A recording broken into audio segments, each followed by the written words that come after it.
الله أكبر الله أكبر الله أكبر الله أكبر كبيرا والحمد لله كثيرا وسبحان الله بكرة وأصيلا لا إله إلا الله وحده صدق وعده ونصر عبده وأعز جنده وهزم الأحزاب وحده لا إله إلا الله والله أكبر الله أكبر ولله الحمد. الحمد لله الذي جعل رمضان شهر الصيام والقيام والصلاة والسلام على أشرف الأنام الذي قام من الليل والناس نيام وعلى آله وأصحابه الكرام. أشهد أن لا إله إلا الله الملك العلام وأشهد أن محمدا عبده ورسوله خير الأنام. سبحانك لا علم لنا إلا ما علمتنا إنك أنت العليم الحكيم وتب علينا إنك أنت التواب الرحيم. أيها الحاضرون، أوصيكم ونفسي أولا بتقوى الله. اتقوا الله فقد فاز المتقون. قد قال الله سبحانه وتعالى في كتابه العظيم وهو أصدق القائلين: أعوذ بالله من الشيطان الرجيم. يا أيها الذين آمنوا اتقوا الله حق تقاته ولا تموتن إلا وأنتم مسلمون. يا أيها الناس اتقوا ربكم الذي خلقكم من نفس واحدة وخلق منها زوجها وبث منهما رجالا كثيرا ونساء واتقوا الله الذي تساءلون به والأرحام إن الله كان عليكم رقيبا. يا أيها الذين آمنوا اتقوا الله وقولوا قولا سديدا يصلح لكم أعمالكم ويغفر لكم ذنوبكم ومن يطع الله ورسوله فقد فاز فوزا عظيما. فإن أصدق الحديث كتاب الله وخير الهدي هدي محمد صلى الله عليه وسلم وشر الأمور محدثاتها فكل محدثة بدعة فكل بدعة ضلالة فكل ضلالة في النار أو كما قال نبينا محمد صلى الله عليه وسلم. معاشر المسلمين وزمرة الصالحين sidang jamaah Id rahimakumullah. Allahu akbar Allahu akbar Allahu akbar walillahil hamd. Pagi ini kita merasa berbahagia, amat sangat berbahagia. Tetapi pada saat yang bersamaan kita juga bersedih karena untuk kedua kalinya Ramadan kita lewati di musim pandemi COVID-19. Pada saat yang sama kita juga bersedih karena ditinggalkan atau meninggalkan Ramadan. Rasanya baru kemarin kita menyambut Ramadan, tapi hari ini mau tidak mau kita harus melepaskan atau dilepaskan kepergiannya oleh Ramadan. Peristiwa ini berulang setiap tahun. Jika hari ini kita berumur 40 tahun, maka minimal sudah 30 kali kita berRamadan. Hari ini jika kita 50 tahun, maka kurang lebih 40 tahun kita telah berRamadan. Jika hari ini kita 60 tahun, kurang lebih 50 tahun kita berRamadan. Tapi dari Ramadan ke Ramadan, dari satu Ramadan ke Ramadan yang lainnya, Ramadan yang dijanjikan oleh Allah Subhanahu wa taala dengan begitu dahsyatnya, begitu hebatnya, begitu luar biasanya. Bahkan sejarah telah mencatat, tidak usah jauh-jauh ke zaman Rasulullah sallallahu alaihi wasallam, kekuatan Ramadan inilah yang mengokohkan, menguatkan, menjadi spirit untuk the founding fathers negeri ini. Para pendiri, proklamator, para ulama, para cendekiawan, para kiai, para mujahidin, pemilik mayoritas saham di negeri ini dengan rela mengorbankan 7 kata demi mempertahankan negara kesatuan Republik Indonesia yang kemudian dikokohkan kembali oleh seorang ulama yang bernama Dr. Muhammad Nafi. umat Islam yang mayoritas di negeri ini, negara yang berdasarkan ketuhanan yang Maha Esa, negara yang berlandaskan kepada Pancasila, coba-coba dikoyak, coba-coba ditata ulang oleh kepentingan-kepentingan sesaat, kepentingan-kepentingan sekejap, kepentingan-kepentingan sebentar, oleh segelompok oligarki, oleh orang yang selama ini memanfaatkan kekayaan alam negeri ini, mengeruk kekayaan alam negeri ini, tapi bukan untuk kesejahteraan negeri ini. Sadarkah kita sidang jamaah rahimakumullah? Sadarkah kita kaum muslimin, dari Ramadan ke Ramadan, dari waktu ke waktu, bahkan Ramadan diantaranya yang menyelamatkan negeri ini? Kalau hari ini kita jujur, dan harus jujur kita akui, salah seorang anggota DPR Komisi 11 menyatakan dengan jujur kepada kami bahwa apabila dibiarkan negara ini berlangsung, tidak akan bertahan lama, 1 bulan, 1,5 bulan akan datang, akan goyang sidang jamaah rahimah. Tapi alhamdulillah kita bersyukur kepada Allah, Ramadan dihadirkan kembali oleh Allah, Ramadan dikuatkan kembali oleh Allah Subhanahu wa taala di tengah hati-hati orang beriman, di tengah hati-hati kaum muslimin, sehingga semangat itu masih ada. Semangat untuk berinfak, semangat untuk bersedekah, semangat untuk berwakaf tanpa perlu komando, tanpa perlu kepres, tanpa perlu permen, tanpa perlu peraturan apapun. Kenapa? Karena peraturan Allah jauh lebih tinggi. Dan itulah yang menggugah kita. Kita rela keluarkan harta kita, kita rela bersihkan harta kita, karena kita tahu bahwa apa yang kita miliki datangnya hanya dari Allah Subhanahu wa taala. Sidang jamaah ini, kita telah menunaikan kewajiban kita melaksanakan siam Ramadan. Kita telah melaksanakan tatawwu dan sunnah dengan lengkap dan maksimal insya Allah. Kita kumandangkan sejak semalam ketika matahari terbenam, Allahu Akbar, Allahu Akbar, Allahu Akbar, walillahil hamd. Kenapa bukan alhamdulillah? Kenapa bukan syukur kepada Allah, tapi kita bertakbir kepada Allah? Takbir adalah ledakan kesyukuran dari orang yang bertauhid, orang yang berakidah, orang yang ada di dalamnya dadanya ada iman yang membara. Bukan ucapan-ucapan lainnya. Walitukmilul iddata walitukabbirullaha ala ma hadakum la'allakum tashkurun. Sebagai bentuk rasa syukur yang disebut oleh Ibnu Qayyim Al-Jauzi dalam kitabnya sebagai ledakan kesyukuran, karena kita merasa telah diselamatkan kembali oleh Allah, kita merasa telah diberikan suntikan kembali oleh Allah, kita telah diberi energi kembali oleh Allah Subhanahu wa taala. Tetapi sekali lagi, energi itu tidak akan berfaedah apa-apa, tidak akan berguna apa-apa jika kita masih saja belum ada kepedulian. Bahkan Rasulullah sallallahu alaihi wasallam dengan gamblang dan jelas menyebutkan, "Man lam yahtamma bi amril muslimin falaysa minhum." Siapapun yang tidak peduli dengan urusan kaum muslimin, dia bukan dari golongan kaum muslimin. Kalaulah kepada orang-orang yang tidak peduli dengan anak yatim, kalaulah kepada orang-orang yang tidak peduli kepada fakir miskin disebut oleh Al-Quran sebagai pendusta agama, bagaimana pula sebutannya jika yang tidak peduli ada keselamatan keyakinannya? Jika ketidakpedulian kita adalah persoalan akidah, persoalan yang paling mendasar, persoalan yang paling utama, persoalan yang besok kelak akan kita bertanggungjawabkan di hadapan oleh Allah Subhanahu wa taala, kepada Allah Subhanahu wa taala. Sering saya katakan dimanapun bahwa yang harga mati itu bukan NKRI. NKRI adalah harga hidup kita.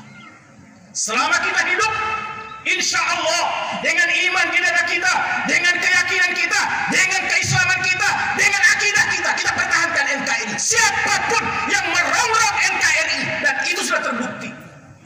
50 tahun lebih yang lalu, Dr. Muhammad Nasir, Ketua Umum Partai Parmusi, Ketua Umum Partai Masyumi, Majelis Syuro Muslimin Indonesia, yang dikenal sebagai Bapak Integrasi Bangsa, yang hari ini tidak masuk namanya dalam catatan sejarah Indonesia. Inna lillahi wa inna ilaihi raji'un. Pengobar semangat jihad, resolusi jihad, Kiai Haji Hashim Asy'ari, pendiri Nahdlatul Ulama, tidak ada namanya dalam sejarah Indonesia. Masihkah kita diam? Masihkah kita menganggap ini hal biasa? Masihkah kita menganggap ini bukan kesengajaan? Tidak, sama sekali tidak. Ada agenda besar yang terselubung. Ada perubahan yang diinginkan. Dan perubahan itu bukan perubahan yang esensial, perubahan yang sesungguhnya. Dulu para founding fathers negeri ini rela menghapus 7 kata dengan kewajiban menjalankan syariat agamanya. Syariat agama menurut keyakinannya rela dihapus demi mempertahankan negara kesatuan Republik Indonesia. Dari 9 orang panitia, yang 8 orangnya adalah kaum muslimin, tokoh cendekiawan muslim, kiai, ulama. Tetapi mereka rela hanya karena 1 orang demi mempertahankan negara kesatuan. Jika hari ini umat Islam menjadi tertuduh hanya karena persoalan kunut, hanya karena persoalan jilbab, hanya karena persoalan ini dan itu yang sudah selesai urusannya, faliyadzubillah. Ada hal-hal besar yang ada di lorong gelap yang kita tidak tahu. Ada hal-hal besar yang kita khawatirkan bahwa Islam dijaga oleh Allah di bumi Allah. Tetapi tidak ada jaminan Islam masih dijaga oleh Allah di bumi Indonesia. Setiap Jumat para khutbah, setiap ceramah para da'i, setiap tausiah para ulama, para habaib selalu mengingatkan, ya ayyuhalladzina amanu taqullaha haqqa tuqatih wa la tamutunna illa wa antum muslimun. Wahai orang-orang beriman, bertakwalah kepada Allah haqqa tuqatih, dengan sebenar-benarnya takwa, dan jangan sekali-kali mati kecuali minimal dalam keadaan Islam. Besok kita tidak ditanya ma jinsiyatu, apa negaramu. Besok kita tidak bakal ditanya ma hizbuk, apa partaimu. Besok kita tidak ditanya ma jam'iyatuk, apa ormasmu. Sama sekali tidak.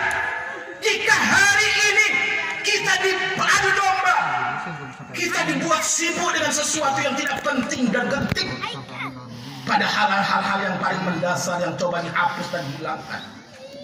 Ketika Pancasila, buah perjuangan rakyat Indonesia, buah perjuangan para ulama, buah perjuangan para kiai, buah perjuangan para santri, buah perjuangan para pelajar Islam, tidak perlu diragukan bahwa Islam adalah harga mati negeri ini. Bukan berarti dengan Islam kemudian semuanya tidak ada, tidak. Karena Islam adalah rahmatan lil alamin. Lihatlah, ketika dimanapun mayoritas umat Islam, insya Allah tidak ada minoritas yang tertindas.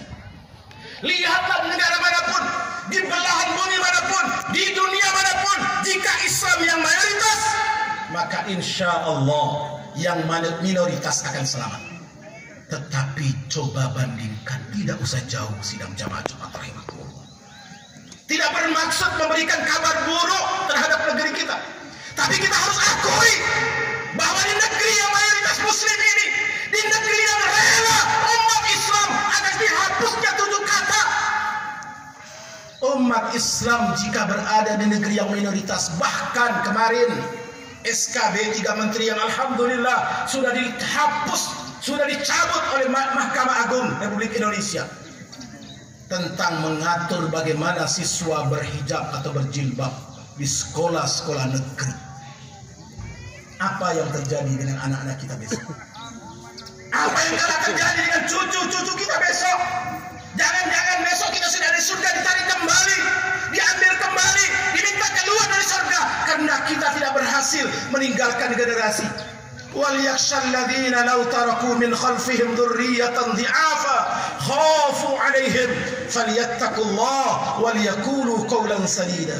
Hendaklah khawatir kalau kita meninggalkan anak tanpa harta, insya Allah dia masih hidup, karena tidak ada orang hidup kecuali ada rezekinya. Tidak ada orang bahkan mati kelaparan jika dia berusaha. Tidak ada jaminan hamba Allah Subhanahu wa taala kecuali Allah telah menetapkan rezekinya. Nahnu narzuqukum wa iyyahum. kami yang memberi rezeki kepada kalian para orang tua dan juga anak-anak kalian, kata Allah.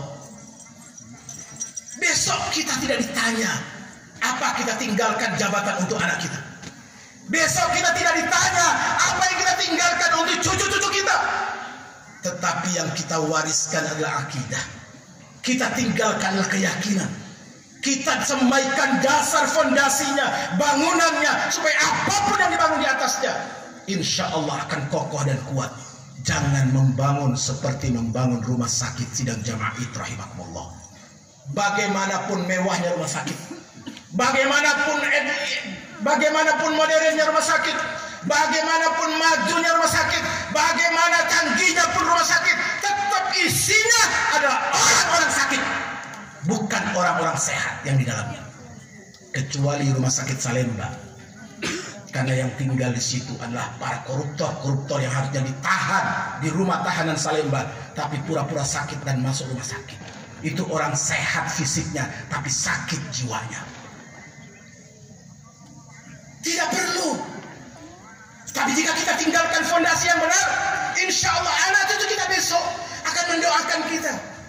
Allah Subhanahu wa ta'ala telah menjanjikan bahwa innal ladzina amanu wattaba'athum dzurriyyatuhum biimanin fa'alhaqnahum dzurriyyatahum biiman. Jika kita telah beriman, meninggalkan anak generasi kita dalam iman, maka Allah akan pertemukan kita, dan besok dipilihkan oleh Allah adalah surga yang paling tinggi dari keluarga kita. Jika kakek kita yang paling beriman dan paling tinggi surganya, kita semua anak cucunya akan diikutkan dengan kakek kita. Jika kita yang paling tinggi surganya, maka kakek dan semua cucu-cucu kita akan diikutkan di surga yang paling tinggi.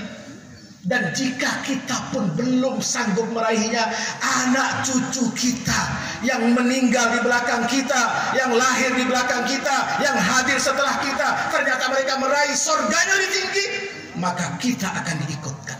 Kenapa? Karena Allah mengingatkan kepada kita, al-akhilla yawma idin ba'duhum li ba'din adu illa.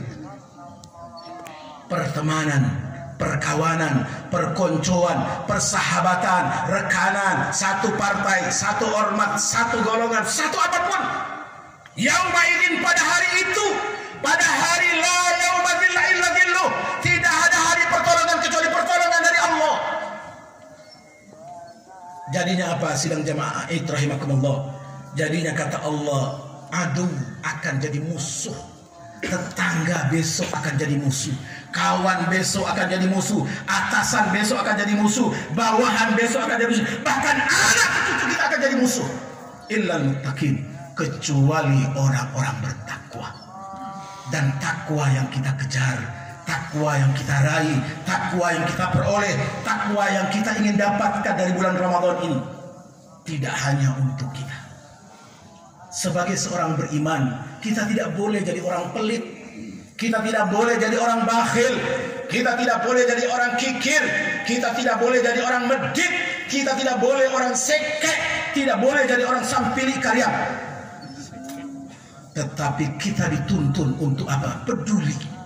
Karena iman kita tidak akan ada maknanya, iman kita tidak ada artinya. Tapi kan kita beda bahasa, kita beda bangsa, kita beda negara. Iya, ikatan kita tidak dijebak, tidak dibatasi oleh sektoral, oleh negara dan bangsa sekalipun. Kenapa? Innamal mu'minuna ikhwah. Sesungguhnya orang-orang beriman itu hanyalah bersaudara. Fa aslihu bainakum, maka damaikanlah. Jangan karena perbedaan-perbedaan sepele, perbedaan pilihan presiden, perbedaan partai, perbedaan ormas, perbedaan ini, perbedaan itu, menyebabkan kita semuanya kemudian menjadi bermusuhan. Tapi ingatlah, di saat kita bergembira hari ini, walaupun dalam kondisi yang sedih, banyak orang mau mudik tak jadi mudik, banyak orang mau pulang kampung, bahkan sudah pulang kampung dikembalikan lagi ke Jakarta. Kenapa? Mudiknya lewat jalur yang tidak benar. Sampai segitunya, sampai segitunya, semua berjuang mendapatkan. Mudik belum tentu pasti akan ketemu, akan berjumpa, tetapi kelak kita di akhirat besok, mudik yang sesungguhnya itulah yang benar.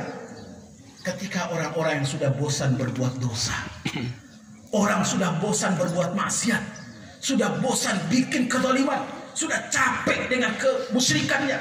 Mereka mengadu kepada Rasulullah sallallahu alaihi wasallam. Ya Rasulullah, mungkinkah Allah masih mengampuni kami? Rasulullah terdiam, tak sanggup menjawabnya. Turunlah ayat di surah Az-Zumar.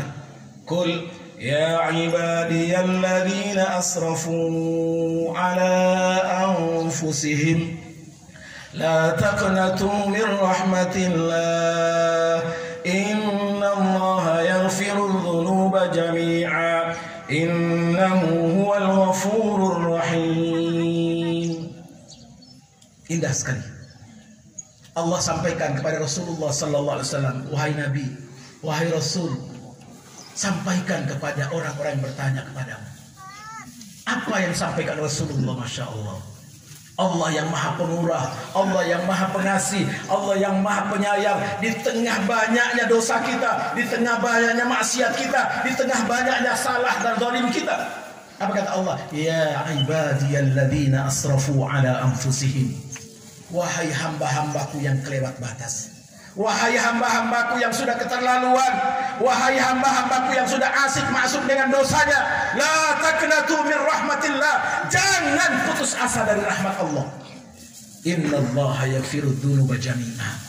Allah itu menghapus semua dosa, Allah memaafkan semua salah. Jangan sampai putus asa. Gimana caranya? Anibu ila rabbikum, mudiklah dengan benar. Mudik di sini bukan pulang kampung, tapi mudiklah kepada Allah. Baliklah kepada Allah, pulanglah kepada Allah. Gimana cara pulangnya? Wa aslimu lahu, berislamlah dengan benar. Perbaiki Islam kita, perbaiki cara berislam kita, perbaiki tata cara hidup kita, bagaimana rumah tangga kita, bagaimana keluarga kita. Saya tanya di kesempatan sidang Id yang mulia ini, para bapak, para suami, berapa kali bapak mengecek bagaimana sholat istrinya? Saya mau tanya kita semua yang hadir pada Jumat, pada Id Mubarak ini, pernahkah bapak periksa bagaimana ruku dan sujudnya istri bapak?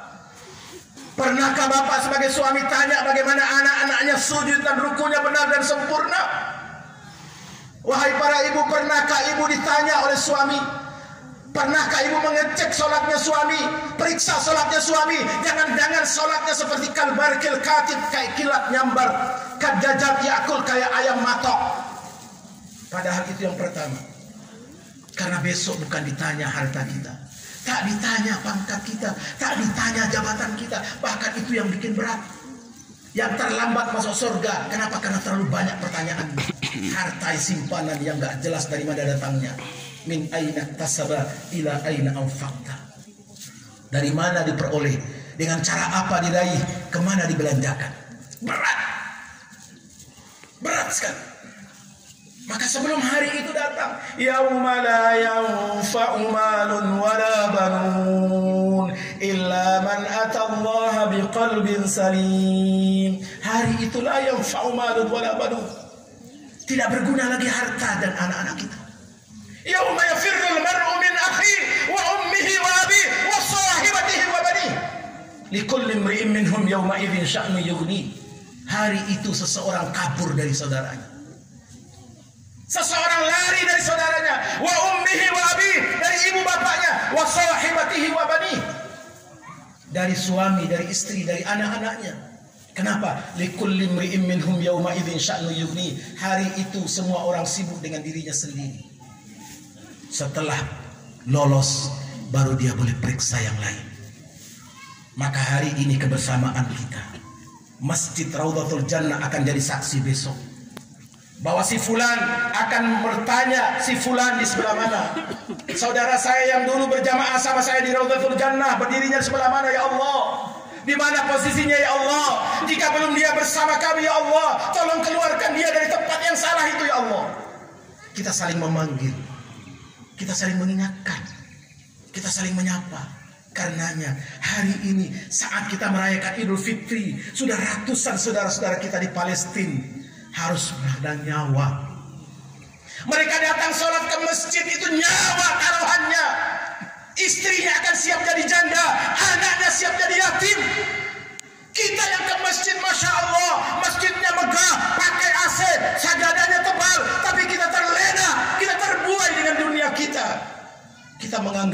masih lama. Kita menganggap hidup masih jauh. Tapi ternyata apa? Jangankan mati, kiamat pun inna sa'ata kana qariban. Kiamat pun sudah dekat. Kalaupun kita nggak mendapatnya, kita pasti akan mengalami kiamat kecil. Kita akan pasti mengalami kematian itu. Karenanya sidang jamaah rahimakumullah, kita bermohon kepada Allah. Kita berlindung kepada Allah. Kita berharap dengan Allah di hari yang fitri ini kita awali. Di hari yang suci ini yang telah kita buka semalam dengan takbir, kita kumandangkan sampai hari ini, sampai salat Id ini. Maka insya Allah jalan itu telah terang benderang di hadapan bersalah. Ingatkan dia. Jika ada kawan kita yang melenceng, peganglah dia, tarik kembali dia. Kenapa? Karena besok kita akan juga mengalami hal yang sama. Semoga Allah senantiasa melindungi dan menjaga kita dari semua hal yang demikian. Barakallahu li wa lakum fil Qur'anil azim wa nafa'ani wa iyyakum bima fihi min ayati wa dzikril hakim. Aqulu qawli hadza astaghfiruh innahu huwal ghafurur rahim.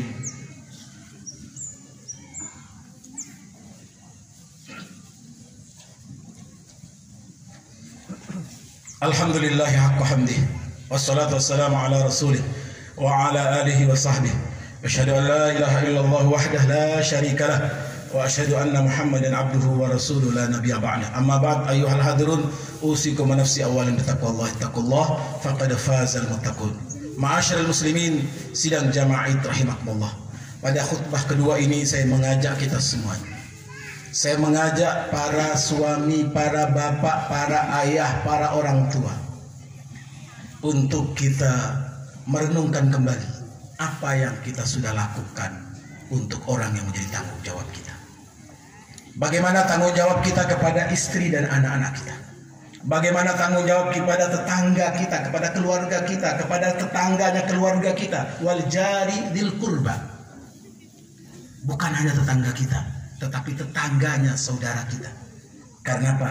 Karena saudara yang paling dekat dengan kita adalah tetangganya saudara kita. Jika saudara kita ada apa-apa, dia akan jadi tetangga. Karena itu Rasulullah Sallallahu Alaihi Wasallam sampai mengatakan, orang yang paling pelit, orang yang paling bakhil, orang yang paling medit ada orang yang tidak pernah mendoakan saudaranya. Sekurang-kurangnya kita selalu berdoa, Allahumma ighfir lil muslimin wal muslimat. Jangan pelit jadi orang beriman.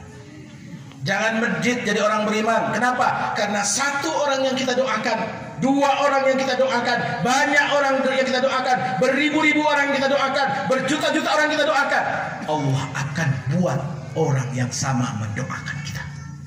Semakin banyak orang kita doakan, semakin banyak orang mendoakan kita. Kita kan beda negara, iya, tapi kita diikat dengan satu iman. Kita beda bangsa, iya, tapi kita diikat dengan satu keyakinan. Karena itu penderitaan saudara kita adalah penderitaan kita. Penderitaan mereka adalah penderitaan kita. Apalagi Umar ibn Khattab radhiyallahu anhu sampai menyatakan, wa mal quds illa Makkah.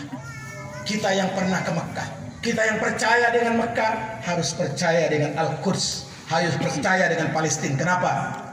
Karena setelah 40 tahun Allah membangun langsung Ka'bah Baitullah yang kemudian ditinggikan oleh Nabiullah Ibrahim. Allah membangun rumah kedua kita adalah Baitul Maqdis atau Masjid Al-Aqsa. Sekali lagi, setelah Allah membangun Ka'bah pertama kali, inna awwala baitin wudi'a lin-nas, rumah pertama yang dibangun oleh Allah untuk seluruh umat manusia, lalladzi bi Bakkah, itulah Ka'bah. Ba'da 40 sanah, setelah 40 tahun Allah membangun rumah kedua kita adalah Baitul Maqdis. Jika hari ini kita mengaku cinta dengan Ka'bah, mengaku cinta dengan Mekah, mengaku cinta dengan Rasulullah, tapi tidak peduli kepada Masjidil Aqsa, tidak peduli kepada Palestina, iman kita dipertanyakan, keyakinan kita masih diragukan. Karena itu marilah kita jadikan momentum itu menumbuhkan cinta kita. Minimal kita kirimkan doa dalam setiap doa kita. Kita munajatkan setiap munajat kita. Kita wiridkan pada setiap wirid kita. Allahumma ansur man nasaraddin. siapapun yang menolong agama Allah akan ditolongnya. Innallaha wa malaikatahu yusholluna 'alan nabi ya ayyuhalladzina amanu shallu 'alaihi wa sallimu taslima. Allahumma shalli 'ala Muhammad wa 'ala alihi washabbihi ajma'in. Allahumma ighfir lil muslimin wal muslimat. Amin. Wal mu'minina wal mu'minat. Amin. Al ahya'i minhum wal amwat. Amin. Innaka samii'un qaribun mujibud da'wat. Amin. Fa ya qadiyal hajat. Allahumma ighfir lana ولوالدينا وارحمهم كما ربونا صغارا ولجميع المسلمين والمسلمات والمؤمنين والمؤمنات الأحياء منهم والأموات إنك سميع قريب مجيب الدعوات فيا قاضي الحاجات. اللهم إنا ضعفاء فقونا وإنا ذللا فأعزنا وإنا فقراء فأغننا يا أرحم الراحمين. اللهم زدنا ولا تنقصنا وأكرمنا ولا تهنا واردنا وارض عنا. اللهم إنا نسألك رضاك والجنة ونعوذ بك من سخطك والنار. اللهم عليك بالظالمين. اللهم عليك بالظالمين. اللهم عليك بالظالمين.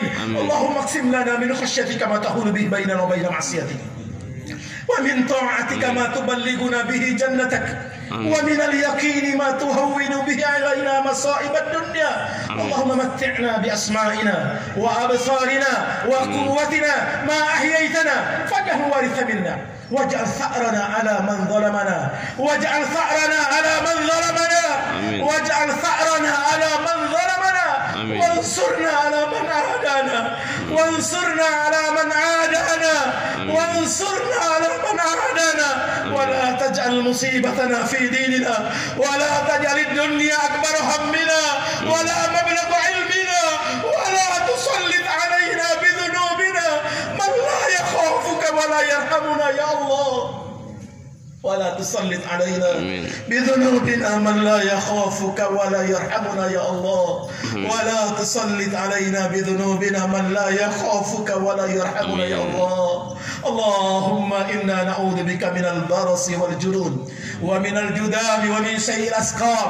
اللهم ادفع عنا البلاء والوباء والربا والزنا والفحش والفتن ما ظهر منها وما بطن من بلدنا هذا خاصة ومن بلدان المسلمين عامة برحمتك يا أرحم الراحمين. اللهم إنا نسألك العفو والعافية والمعافاة الدائمة في ديننا ودنيانا وأهلنا وأموالنا. اللهم انصر من نصر الدين واخذل من خذل المسلمين وأهلك الكفرة والمشركين أعداءك أعداء الدين. اللهم انصر إخواننا في فلسطين. اللهم انصر إخواننا في فلسطين. اللهم انصر إخواننا في فلسطين. اللهم انصر إخواننا في أنحاء العالم لإعلاء كلمتك هي العليا. اللهم إنا نسألك رضاك والجنة ونعوذ بك من سخطك والنار ونعوذ بك من سخطك والنار ونعوذ بك من سخطك والنار. اللهم سلمنا وسلم بلدنا إندونيسيا خاصة ومن بلدان المسلمين عامة برحمتك يا أرحم الراحمين. اللهم سلم المجاهدين. اللهم سلم المجاهدين. اللهم سلم المجاهدين في أنحاء العالم خصوصا في بلدنا إندونيسيا. ربنا ظلمنا أنفسنا وإن لم تغفر لنا وترحمنا لنكونن من الخاسرين. ربنا آتنا في الدنيا حسنة وفي الآخرة حسنة وقنا عذاب النار. وصلى الله على خير خلقه وعلى آله وصحبه. سبحان ربك رب العزة عما يصفون وسلام على المرسلين وآخر دعوانا والحمد لله رب العالمين. إن الله يأمر بالعدل والإحسان وإيتاء ذي القربى وينهى عن الفحشاء والمنكر والبغي يعظكم لعلكم تذكرون ولذكر الله أكبر. الله أكبر الله أكبر الله أكبر ولله الحمد. والسلام عليكم ورحمة الله وبركاته. Waalaikumsalam warahmatullahi wabarakatuh. Oke.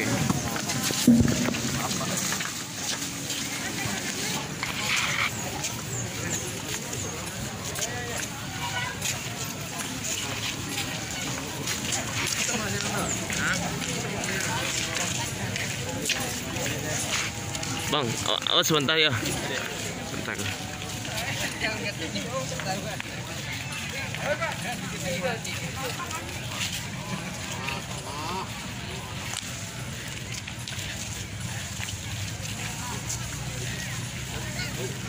Oh.